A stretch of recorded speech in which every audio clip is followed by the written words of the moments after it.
मध्य प्रदेश की राजधानी भोपाल से पीके हिंदुस्तानी यूट्यूबर नेशनल मीडिया फाउंडेशन नई दिल्ली, समूह पत्रकारिता परिषद नई दिल्ली आज नर्मदापुरम जिले की सिनीमाला तहसील के औली घाट मां नर्मदा के दक्षिण तट पर पहुंची है, जहां पर 25 तारीख को मां नर्मदा के चुनरी महोत्सव को लेकर भव्य तैयारियां मां नर्मदा के दोनों तटों पर चल रही है। फिलहाल हमारे सभी कैमरे मां नर्मदा के दक्षिण तट के औली घाट पर पहुंची हुई है, जहां पर अरबों खरबों रुपए का ओवरब्रिज बनाया गया है। 2 जिलों को जोड़ा गया है। यह कार्य शिवराज सिंह चौहान की सरकार के दरमियान संपन्न हुआ था। इस पुल से महाराष्ट्र, उड़ीसा और भी कई प्रदेश का सीधा जुड़ाव हो गया। इससे पहले लोग दोनों जिलों के जाने के लिए होशंगाबाद जाते थे, नर्मदापुरम जाते थे, वहाँ के ब्रिज का उपयोग करते थे। पर अब इस क्षेत्र के लोग यदि राजधानी भोपाल जाना है तो इस औली घाट के ओवरब्रिज से जा सकते हैं। और अभी 25 तारीख को जो मां नर्मदा का चुनरी महोत्सव होने जा रहा है, उसको लेकर जगह जगह भव्य तैयारियां चल रही हैं। जिस प्रकार से औली घाट पर जो तैयारी चल रही है, उससे ऐसा लग रहा है कि यहाँ पर बड़े जनप्रतिनिधियों का आना तय है और केंद्र से भी बड़े सीनियर जनप्रतिनिधियों का आना तय, ऐसा महसूस किया जा रहा है। यह स्थान दादा धुनी वाले के नाम से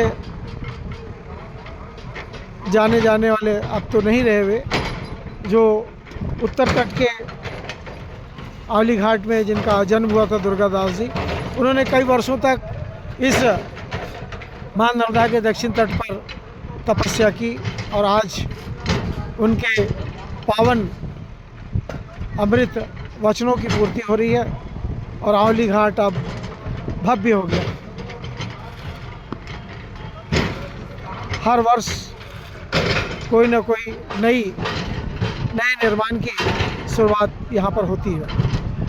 नमामि देवी नर्मदे यात्रा के दरमियान वरिष्ठ पत्रकार बीके हिंदुस्तानी, जिन्होंने 3600 किलोमीटर साइकिल से नमामि देवी नर्मदे में अपनी सेवाएं दी थी, शिवराज सिंह चौहान जी और उनकी श्रीमती के साथ में, जिन्हें सामने के ही मंच पर, एक मंच हमें आपको दिखाएंगे, जिस मंच पर उस समय की शिक्षा मंत्री ने उन्हें सम्मानित किया। ये सामने जो आपको एक मंच दिख रहा है, उस मंच पर और इस प्रांगण में लाखों की जनता के बीच में वरिष्ठ पत्रकार बीके हिंदुस्तानी जी को उनकी साइकिल यात्राओं में जो उन्हें सम्मान मिला उसको लेकर और मां नर्मदा के इस पावन नमामि देवी परिक्रमा यात्रा में साइकिल की यात्रा के दरमियान उन्हें यहाँ पर सम्मानित किया। उनका बचपन यहाँ पर इन्हीं घाटों में कटा है। जब जब भी वे छत्तीसगढ़ से आते थे अपने मामा नर्मदा प्रसाद जी के यहाँ हथनापुर, तब वे इस मां नर्मदा के पावन तट पे स्नान करने के लिए भी पहुँचते थे। तब इस घाट की स्थिति बहुत ही नाजुक थी। अब धीरे धीरे जैसे जैसे लोगों का मां नर्मदा के प्रति प्रेम बढ़ता गया और राजनीति में इस प्रेम का जब असर पड़ा, तो राजनीतिक लोगों ने मां नर्मदा के इस पावन परिक्रमा पथ को पहले तो सीसी रोड से सुशोभित किया, जिससे परिक्रमावासियों को कांटे भी न लगे। अब धीरे धीरे सरकार की ऐसी मंशाएं हो रही है कि क्यों ना मां नर्मदा के इस पावन तट पर हर 10 किलोमीटर पर परिक्रमावासियों को पूरी सुविधाएं प्रदान करें। उसी सुविधा के अंतर्गत अब यह मंच बनाया जा रहा है, जहां पर चुनरी महोत्सव को लेकर भव्य कार्यक्रम का आयोजन 25 तारीख को किया जाएगा। बाजू में ही कथा का आयोजन चल रहा है और उस कथा के आयोजन में भी बीके हिंदुस्तानी की टीम पहुंचेगी और कथा के बारे में भी आपको हम कुछ दिखाना चाहेंगे।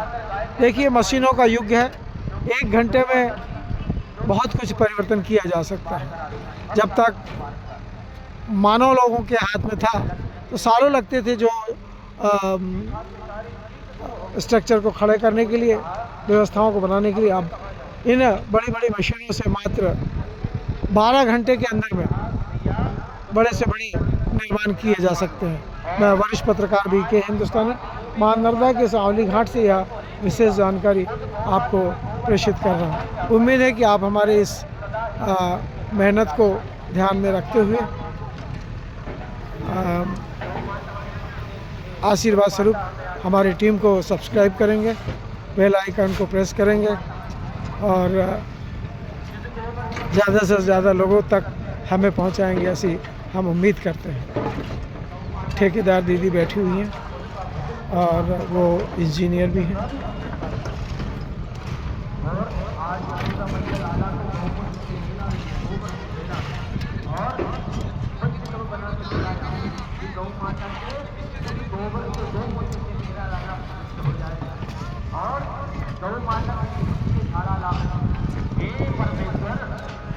लाला की इंद्रियत की रक्षा करना, मेरे लाला की इंद्रियत की रक्षा करना।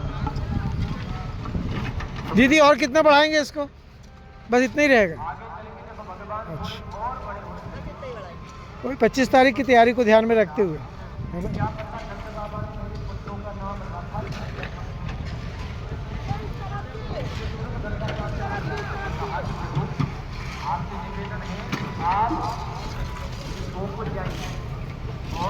अभी ये बाबरी का जो दीदी 8 लाख का जो सेंक्शन हुआ है, 8 करोड़ का घाट, तो आपको नहीं मिला क्यों? 2 घाट हुए ना, एक तो बाबरी का हुआ और एक पता नहीं और कहीं का हुआ। 2 घाट हुए हैं, 16 लाख 16 करोड़ नहीं ना, यही मिला बस। ये कितने का काम है अपने पास? फिर भी आपका, चलिए ठीक है। नहीं, मैंने उस दिन मीटिंग में पूछा भी था शंभू भैया से, मतलब दीदी को दिए क्या ये घाट? बोले आप वो सब बड़े ठेकेदारों को देने का प्लान है। बोले टेंडर तो हो गया शायद। हाँ। और बाबरी से शिवपुर ये डबल रोड होने जा रहा है, क्योंकि तहसील बन रही है शिवपुर, उसकी घोषणा भी मार्च से पहले हो जाएगी। तो बाबरी से शिवपुर और शिवपुर से फिर अन्य जगह, ये सब डबल हो जाएंगे, तहसील को मद्देनज़र रखते हुए। तो आप थोड़ा पीछे लगिए, थोड़ा ध्यान रखिए, क्योंकि आपके हाथ का काम मैंने देखा, बहुत प्यारा काम है आपके हाथ का। आप पहले ठेकेदार हो जो दिन भर इनकी छाती पे बैठे रहते हैं। मैं जब भी मिला हूँ तो आप फील्ड में मिला हूँ आपसे मैं, है ना? आज भी एक कार, हाँ नहीं 2-3 बार मिल गए यहाँ पर। हाँ चलिए, अच्छा दीदी, आपको हम तो चाहते हैं कि देश में ज़्यादा से ज़्यादा महिला इंजीनियर बने, ठेकेदार बने। पायलट तो बन ही गई हैं, आपके ऑटो वाली बन गई, हवाई जहाज़ भी चला रही है, ट्रेन भी चला रही है, तो ठेकेदार में भी बढ़ना चाहिए। अभी जो मीटिंग होने वाली है अभी सीएम हाउस में, उसमें हम प्रस्ताव लाएंगे कि महिलाओं को ज़्यादा से ज़्यादा कॉन्ट्रैक्ट दिया जाएगा। वैसे आपको मिला के अभी मध्य प्रदेश में 16 और 17 18 महिला ठेकेदार हैं, पर अपने क्षेत्र में आप इस ज़िले में केवल आप अकेली हैं। बाकी उज्जैन में है, इंदौर में है, सबसे मिल चुका हूँ मैं। जाता रहता हूँ, कभी किधर कभी किधर। अभी जा रहा हूँ जयपुर, 28 को जयपुर निकल जाऊँगा मैं, वहाँ भी अवार्ड मिल रहा है मेरे को 29 तारीख को। तो मैं अभी जा रहा था, वो उस पार बाबरी में एक कार्यक्रम चल रहा है, उसको कवर करने। तो मैंने देखा ये क्या काम चल रहा, तो मैं वापस आया फिर वो वहाँ से। चलिए मिलेंगे जी फिर।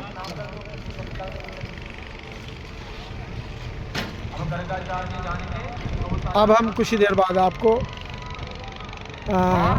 इस जो नंद बाबा को लेकर जो कथा चल रही है उसके बारे में जानकारी देंगे। जय हिंद, जय भारत।